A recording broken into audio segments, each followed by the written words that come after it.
भगवान जगन्नाथ की मूर्तियां आज तक अधूरी क्यों हैं? जरा सोचिए, भारत के करोड़ों लोग हर साल पुरी के प्रसिद्ध जगन्नाथ मंदिर में दर्शन करने आते हैं, लेकिन बहुत कम लोगों ने शायद इस बात पर ध्यान दिया होगा कि भगवान जगन्नाथ, बलभद्र और देवी सुभद्रा की मूर्तियों के हाथ पूरे क्यों नहीं हैं? आखिर इन्हें कभी पूरा क्यों नहीं बनाया गया? इस प्रश्न का उत्तर छिपा हुआ है एक सदियों पुरानी लोक कथा में। उड़ीसा की लोक परंपरा के अनुसार राजा इंद्रदुम्न ने भगवान के दारू विग्रह बनवाने का निर्णय लिया। तभी एक अनजान रहस्यमयी शिल्पकार उनके सामने आया। उसने केवल एक शर्त रखी, जब तक मैं स्वयं बाहर ना आऊं कोई भी ये द्वार नहीं खोलेगा। राजा ने उसकी शर्त को स्वीकार कर लिया, लेकिन समय बीतता चला गया।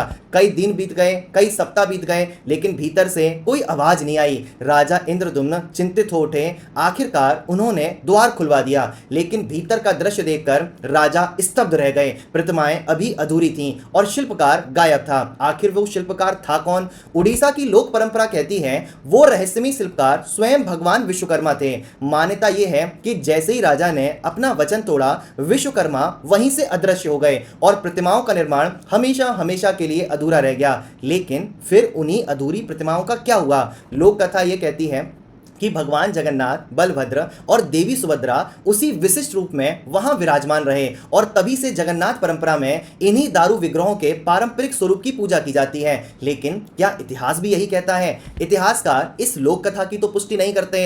अब तक ऐसा कोई प्रमाणित ऐतिहासिक साक्ष्य तो उपलब्ध नहीं है जो इस घटना को ऐतिहासिक तथ्य सिद्ध कर सके। फिर भी सदियों से जगन्नाथ की यह विशिष्ट परंपरा करोड़ों लोगों की आस्था का केंद्र बनी हुई है और शायद यही जगन्नाथ परंपरा का सबसे बड़ा रहस्य है। कुछ रहस्य उत्तर नहीं, विरासत बन जाते हैं। धन्यवाद।